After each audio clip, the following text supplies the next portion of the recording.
já mencionou aqui, nós entregamos o Rio de Janeiro em tuas mãos. E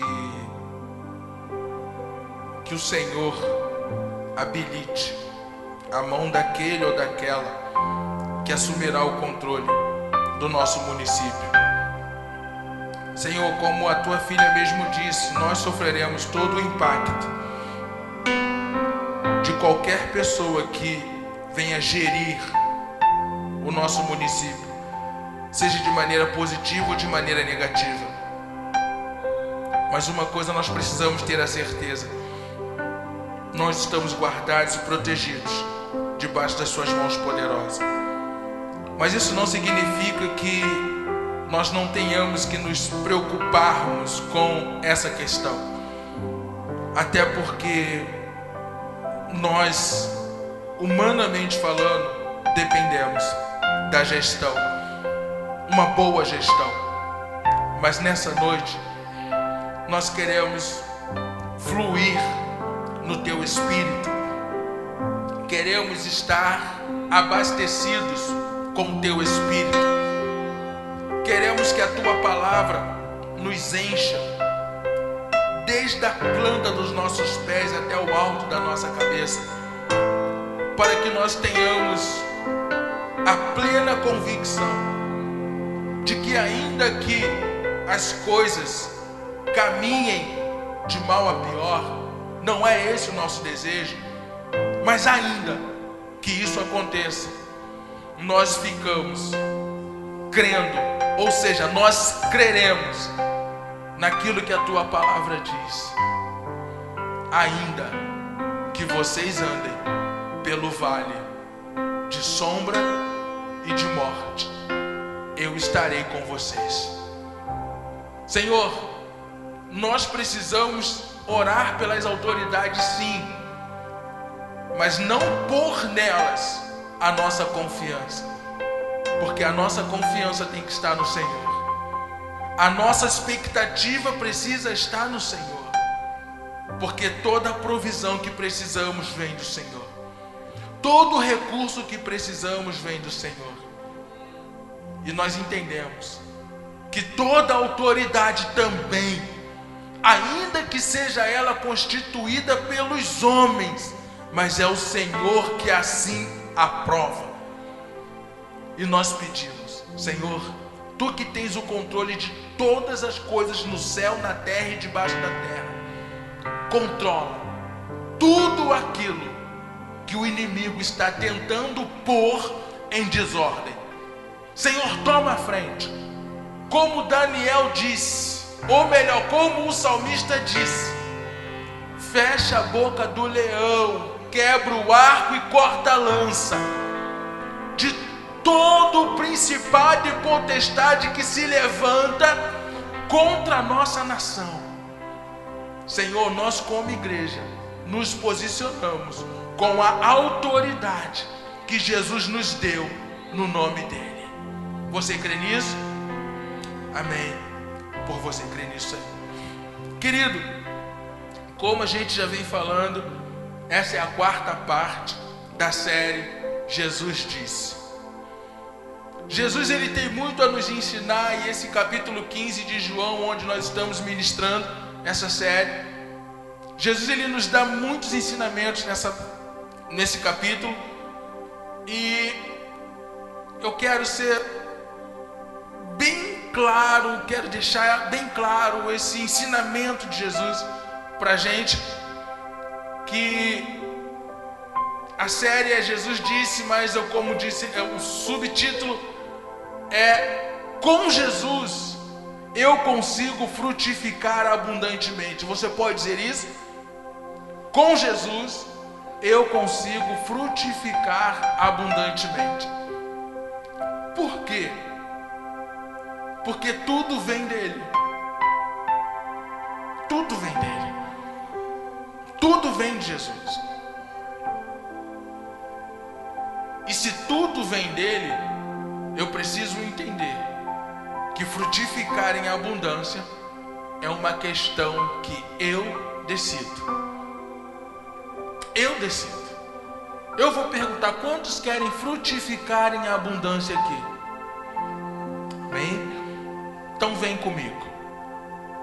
João capítulo 15, versículo 4.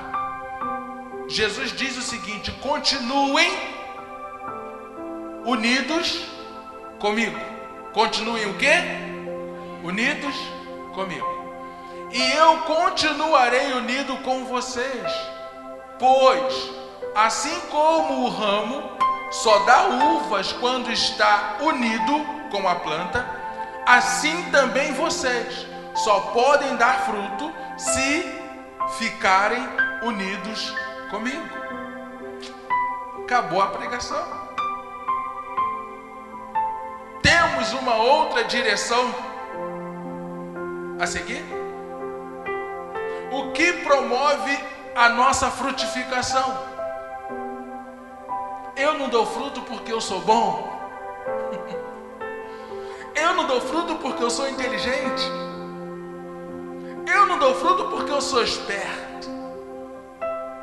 Eu não dou fruto porque eu estou na igreja. Eu não dou fruto porque eu sou pastor. Eu só dou fruto se eu estiver em...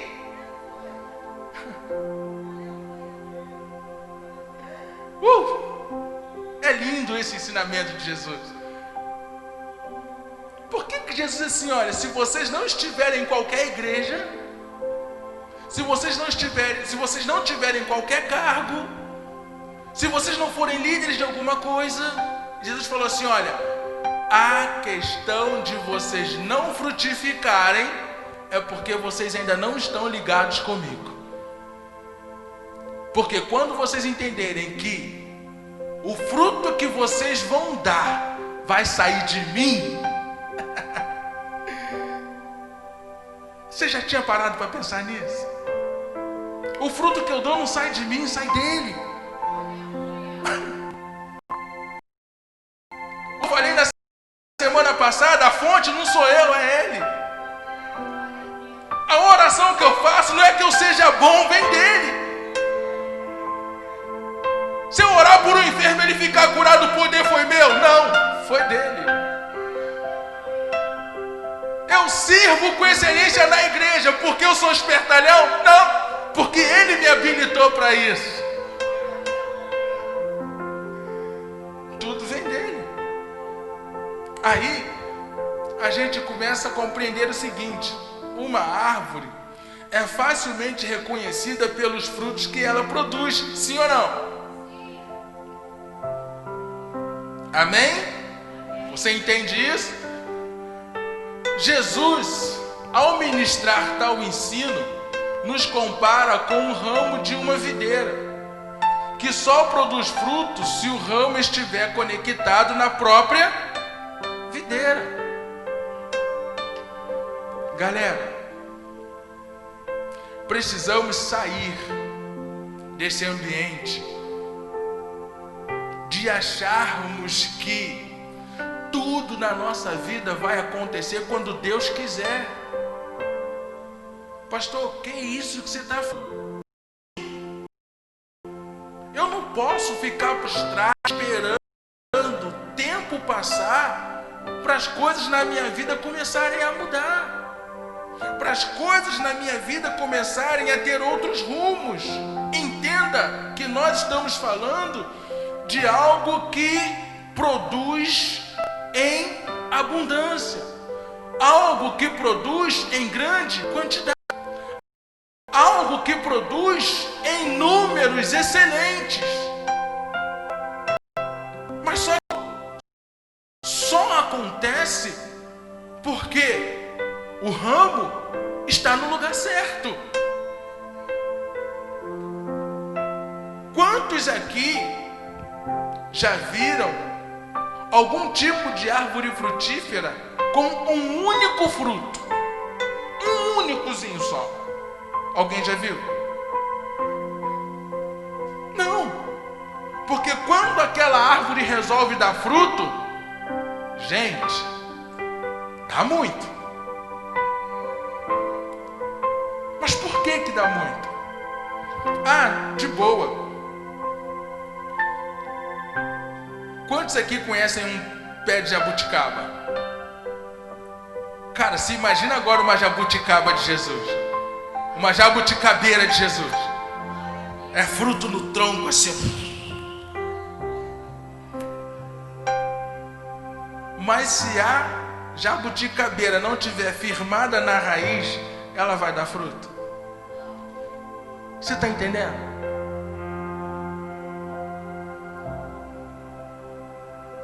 Tem a raiz, ou seja, tem os ramos, mas os ramos não estão ligados aonde precisam estar ligados.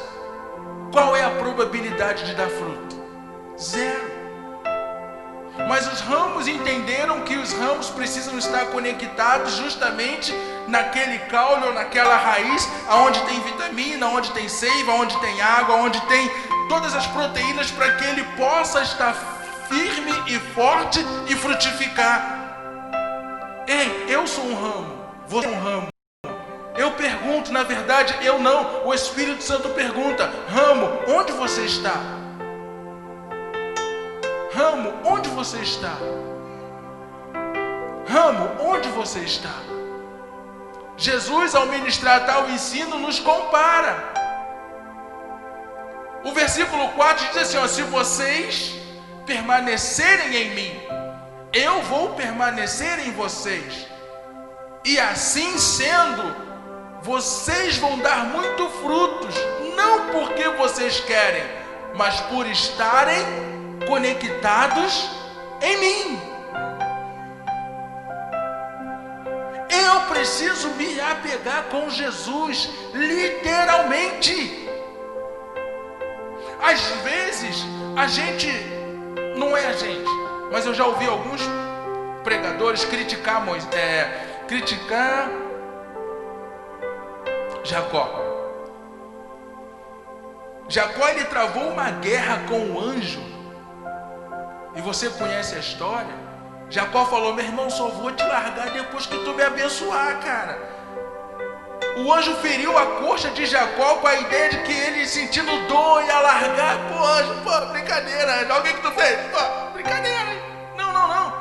Aí que ele largou mesmo. Ele deu um armlock no anjo, deu uma chave de braço, deu um mata-leão e falou: anjo, meu irmão, não tem jeito. Eu vou ficar manco, mas tu vai ter que me abençoar, meu irmão. Aí o anjo falou assim: meu irmão, gostei da tua perseverança. O que isso ensina para mim e para você com esse ensinamento de Jesus? Existe bênção abundante quando nós estamos agarrados com Jesus.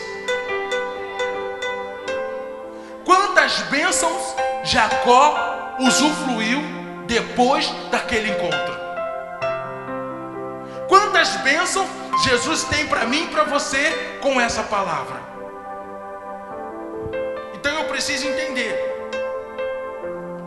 que o meu ambiente não pode ser outro, tem que ser Jesus.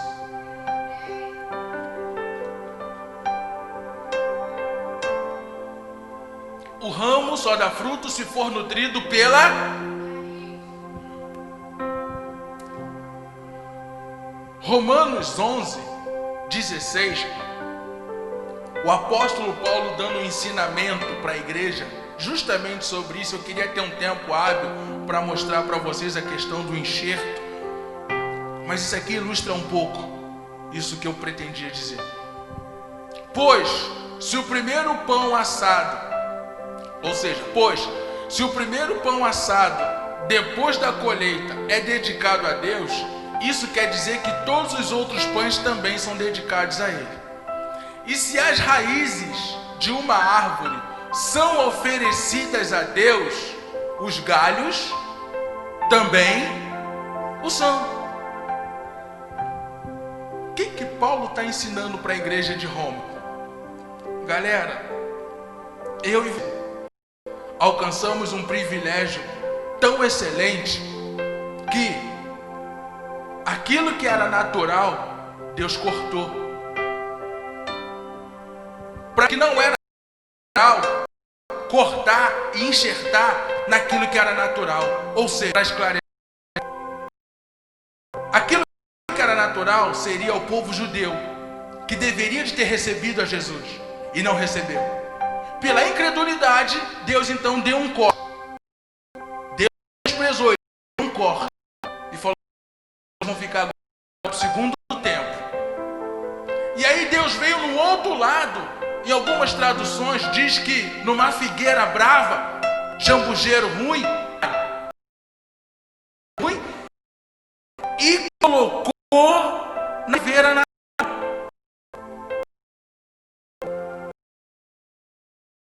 entender quantos cortes de carne, quantos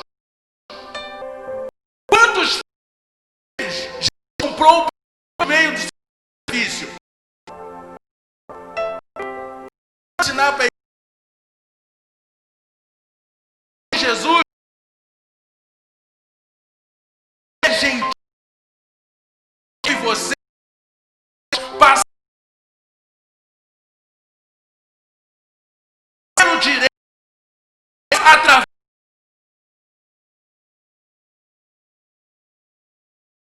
de Cristo Jesus.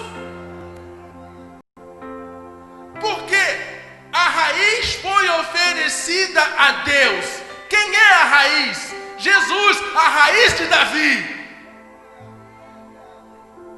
E nós somos os galhos. E os galhos também são oferecidos a Deus. Porque Jesus, na cruz do Calvário, Ele nos comprou com o seu sangue e disse: Deus, comprei, toma, é teu. E aí, a gente precisa entender: a raiz é santa, eu também sou santo, amém? Porque o que está dizendo essa palavra aqui, Jesus é a raiz oferecida a Deus, e Deus é santo, só recebe aquilo que é santo. E se eu sou o galho, também oferecido a Deus, eu sou santo, porque estou na raiz santificada. Aleluia por isso! Glória a Deus por isso! Não tem nada a ver comigo. Glória a Deus por isso. Glória a Deus por isso. Independente da circunstância, você é capaz de frutificar. Você pode dizer isso para você mesmo: independente da circunstância, eu frutifico. Independente das circunstâncias, nós somos capazes de frutificar. Nós podemos frutificar. Hoje em dia, frutificar é uma questão de fé. Por quê? Diante das circunstâncias, primeira coisa que a gente abre mão é da nossa fé.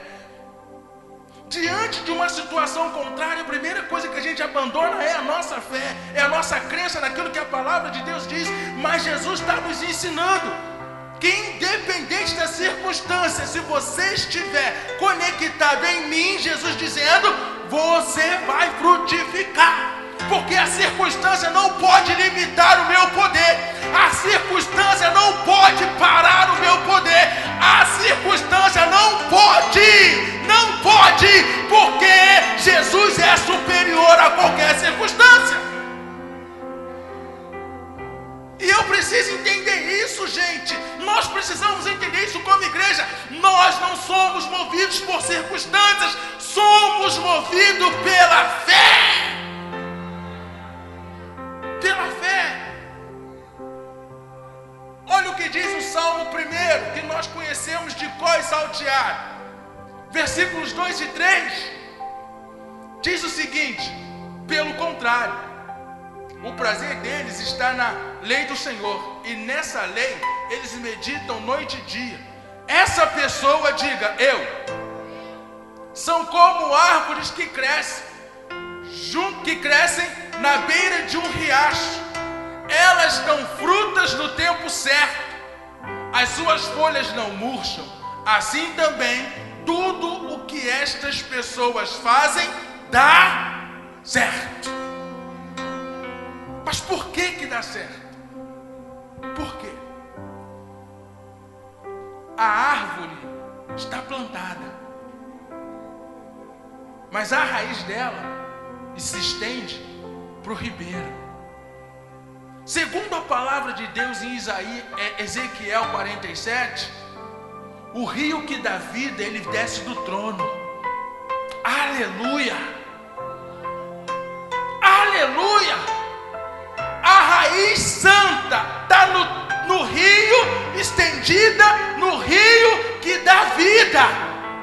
Eu estou conectado nessa raiz. Eu faço parte dessa árvore.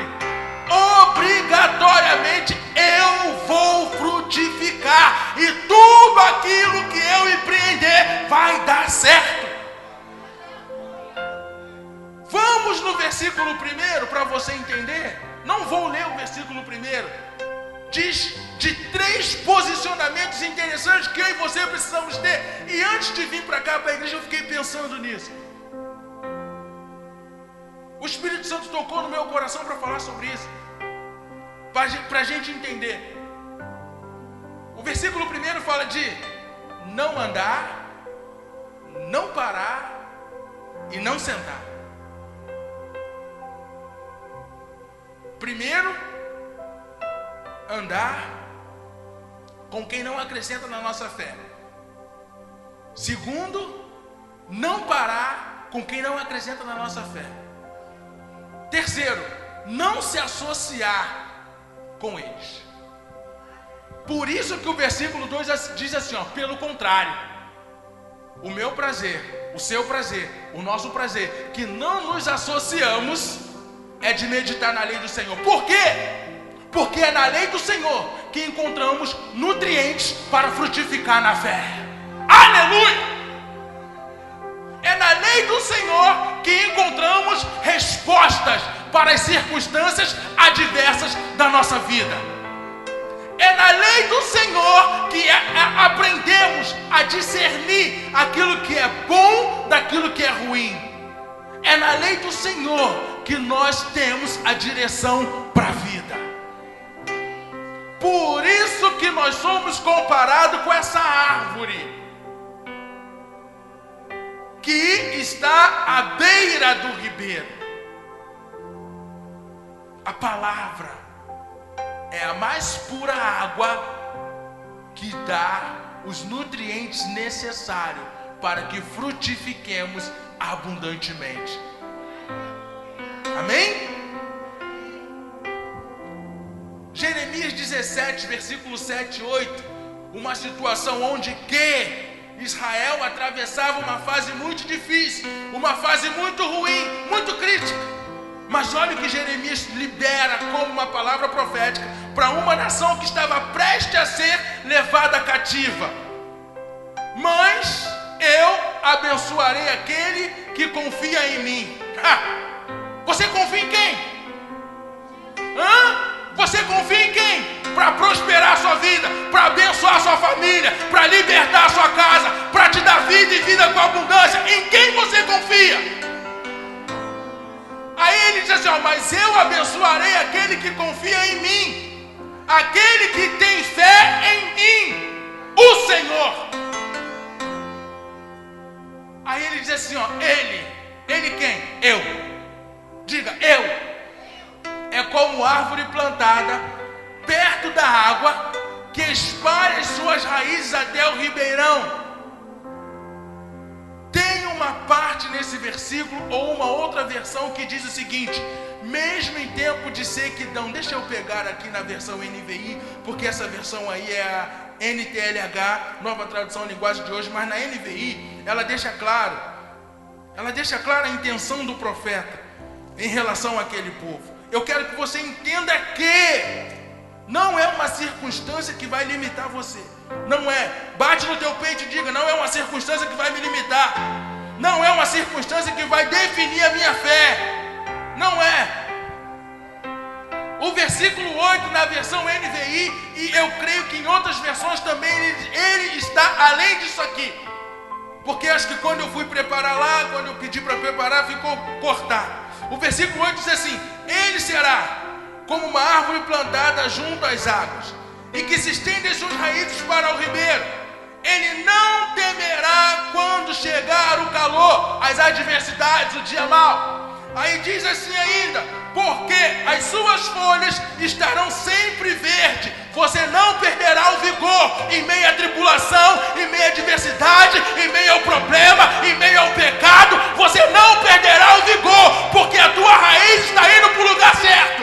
E diz ainda mais, aleluia: estarão sempre verdes, não ficará ansiosa no ano da seca, nem deixará de dar fruto. Pode acontecer o que for, o fruto vai aparecer. Pode acontecer o que for, vai ter fruto. Vai ter fruto. Porque o propósito de Deus é que eu e você frutifique. A vontade de Deus é que a gente frutifique. Amém? Você pode dizer isso comigo? A vontade de Deus é que eu frutifique. Vamos ver. Primeiro fruto que eu posso dar: servir em. Isso é bom demais. Servir em amor. Frutificar é ter unidade, ter relacionamento e viver em. Frutificar é o quê? Ter unidade, ter relacionamento. Essa é a vontade de Deus para a igreja? Você crê que essa é a vontade de Deus para a igreja? Mas isso só acontece se eu e você estiverem ligados em Jesus. Gálatas 5, do 13 ao 15, diz assim: porém vocês, irmãos, está falando para quem? Irmãos. Nós somos o que em Jesus? Irmãos. Então está falando para nós. Fala, está falando para mim. Porém vocês, irmãos, foram chamados para serem livres. Mas não deixem que essa liberdade se torne uma desculpa para permitir que a natureza humana domine vocês. Existe essa possibilidade? Existe. Se não existisse, Paulo não estaria escrevendo isso que ele escreveu. Em alguma outra versão diz: não dê ocasião à carne. Por quê? A carne quer pintar e bordar. Quem é carnudo quer deitar e rolar. Mas quem é espiritual entende que a natureza humana, ela precisa estar sujeita ao Espírito Santo. E só pode estar sujeita ao Espírito Santo se eu entendo pela fé que eu estou conectado em Cristo. E aí Paulo ele continua: pelo contrário, que o amor faça com que vocês sirvam uns aos outros. Mas sabe o que a carne fala? Sabe o que a natureza humana fala? Serve não.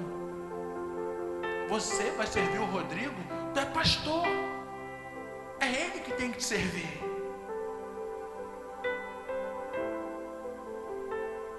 Você chegou agora na igreja.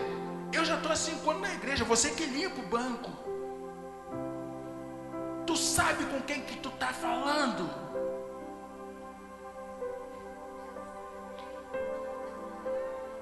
Aí Jesus fala para a gente o seguinte: eu que sou Senhor e Mestre, vos dei o exemplo, vai e faça o mesmo.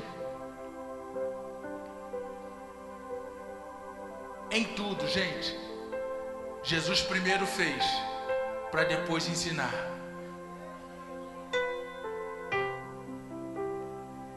Graças a Deus, glória a Deus, eu digo isso com orgulho, orgulho mesmo, de verdade, que eu, Pastor Robson, Pastor Eberson, Rodrigo está mais próximo da gente, a gente prefere dar do que receber. Porque Jesus, no tocante a isso, ele preferiu dar do que receber. E Paulo, como aprendeu com Jesus, ele estava ensinando a igreja: olha, cara, não deixa que a natureza humana de vocês aflorem a ponto de vocês serem orgulhosos ou egoístas o suficiente que não sejam capazes de amar e servir quem diz e professa a mesma fé que você em Jesus. Porque ele está dizendo assim, ó, pelo contrário, que o amor, semana passada eu falei muito sobre isso, que o amor faça com que vocês sirvam um ao outro. Eu não vou servir para amar ou ser amado. Eu amo, por isso eu sirvo. Eu amo, por isso eu dou.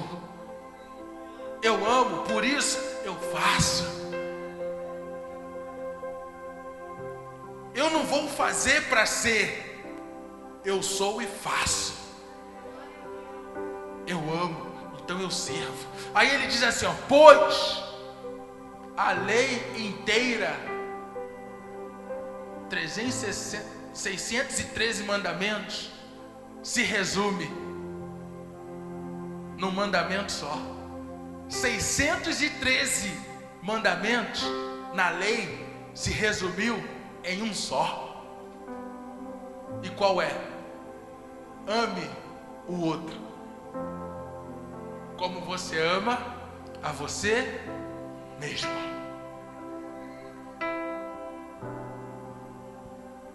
Mas eu não vou falar de mais ninguém. Eu preciso falar de mim. Eu me amo. Se eu não manifestar esse amor a vocês, eu sou simplesmente um falastrão. Sou simplesmente um falador. E como se ama? E como se ama? Não é eu ficar na sua casa 24 horas e você na minha. Isso não é amor, isso é enxerimento. O que é amor? Liga para essa pessoa, dá um bom dia para ela. Lembra se de repente aconteceu algum quebra-pau, alguma coisa desagradável, pede um perdão. Talvez aconteceu alguma coisa da parte A ou da parte B involuntário e se criou uma barreira. Vai lá, você que está ouvindo essa palavra hoje, diga assim, poxa meu irmão, olha só, me perdoa aí. Pastor, mas eu estou certo. E Jesus estava errado para ter morrido na cruz do jeito que morreu? Jesus também estava certo. Jesus até orou pelos caras que estavam matando ele. Pai, perdoa-lhes porque não sabem o que fazem. Por quê? Porque todos aqueles 613 mandamentos, Jesus pegou para ele 612, rasgou e só ficou com o mais importante: amar a todos como ele se ama. E ele nos ensina isso. Por quê? Olha o versículo 15, que diz assim: mães, se vocês agem como animais selvagens, ferindo e prejudicando uns aos outros, então cuidado, para não acabarem se matando. Isso significa que o egoísmo, o egocentrismo, aquela autossuficiência no coração do crente, isso não leva a lugar nenhum, senão a uma matança generalizada dentro do corpo de Cristo, que não é a vontade de Deus. Então servir a Deus não é competição, servir a Deus é edificação. Servir a Deus não é concorrência. Servir a Deus é completar aquilo que nós precisamos completar na vida um do outro. Sabe por quê? Porque quando a igreja na face da terra entender que o mesmo Espírito que atuou na vida de Jesus, desde o seu batismo até a sua morte, e ainda na ressurreição, é o mesmo Espírito que age na igreja. Quantos concordam comigo? É o mesmo Espírito, não tem diferença. Nós vamos entender que nós precisamos um do outro. Nós precisamos um do outro. Jesus está contando com a gente. Jesus está esperando uma posição nossa, para que o mundo veja que Jesus é vivo. Amém? Amém? Então eu queria que você ficasse de pé. Queria que você ficasse de pé. Amém?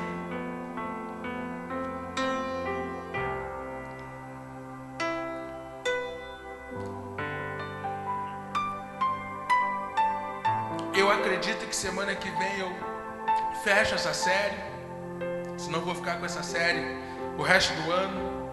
Porque Deus já tem falado algumas coisas bem interessantes no meu coração. Mas eu quero que você entenda isso. Pastor, como é que eu posso me mover nessa dimensão? Pastor, como é que eu posso viver assim esse sobrenatural pela fé? Meu irmão, minha irmã, comece a confessar Jesus para a sua vida. Comece a confessar quem você é nele e o que ele é em você. Não aponte os seus erros, não aponte as suas desqualificações. Não fique se julgando, se condenando, se acusando, porque é isso que Satanás quer. Quando você se autonomeia, entenda isso que eu vou explicar. Eu vou explicar, para depois você não sair dizendo por aí coisa que eu não falei. Quando você se autonomeia uma pessoa pecadora, entenda bem, sabe o que você diz para o reino dos céus? Que o sacrifício de Jesus não foi suficiente para te perdoar. Mas isso também não significa que nós iremos deixar de confessar que nós somos todos os dias justificados e perdoados por Ele. Porque todos os dias nós falhamos. Isso é fato. Falhamos. Mas nós não vivemos mais naquela prática que nós vivíamos antes de nos encontrarmos com Ele. É diferente. Então, quando nós abrimos as nossas bocas e declaramos: ai, eu sou infeliz, ai, que miserável de vida, ai, que desgraça, ai, que dia, Jesus cruza os braços e fala assim: cara, você não entendeu nada do que eu fiz por você na cruz. Você não entendeu nada do meu sacrifício. Não entendeu nada. Se conecte comigo. Se conecte comigo. Jesus está falando para a gente: se conecte comigo. Esquece tudo. Se conecte comigo. Deixa que o resto eu faço. Deixa que o resto eu faço. Não precisa me ajudar. Jesus está falando: não precisa me ajudar. Só descansa em mim. Se conecte em mim. E viva o que eu tenho para você. Só isso. Agora, é uma questão de fé. Fé. Olhando atentamente para Jesus, o autor e consumador da nossa fé. O escritor aos Hebreus nos disse: olhem fixamente para a sua desgraça, olhem fixamente para o seu pecado, olhem fixamente para a sua dívida, olhem fixamente para a sua tribulação, olhem fixamente para o seu problema. Não foi isso que o escritor aos Hebreus disse. Ele disse: olhando fixamente para Jesus, o autor e consumador da nossa fé. É nisso que nós precisamos focar, em Jesus. Focando nele, tudo fica mais fácil. Tenta ajudar ele não. Tenta ajudar não. Pastor, o que eu faço então? Creia, confie e declare aquilo que a Bíblia diz a seu respeito. Pronto. Se a Bíblia diz que você já é salvo, é salvo. Se a Bíblia diz que você é santo, é santo. Se a Bíblia diz que você já é justificado, é justificado. Se a Bíblia diz que Jesus já te comprou, Ele já te comprou. Tá, tu imagina, você comprou essa roupa. Tu imagina se o dono da loja viesse agora e te pedisse ela de volta. Tu daria? Daria? Jesus te comprou do pecado. O pecado volta e meia te chama. Tu vai para lá. Jesus te comprou. Comprou ou não comprou? Comprou ou não comprou? Foi quanto? 1,99?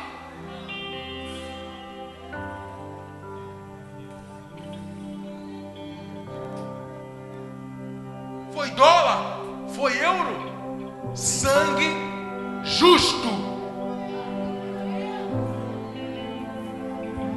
Toca a música. Segura essa aí agora.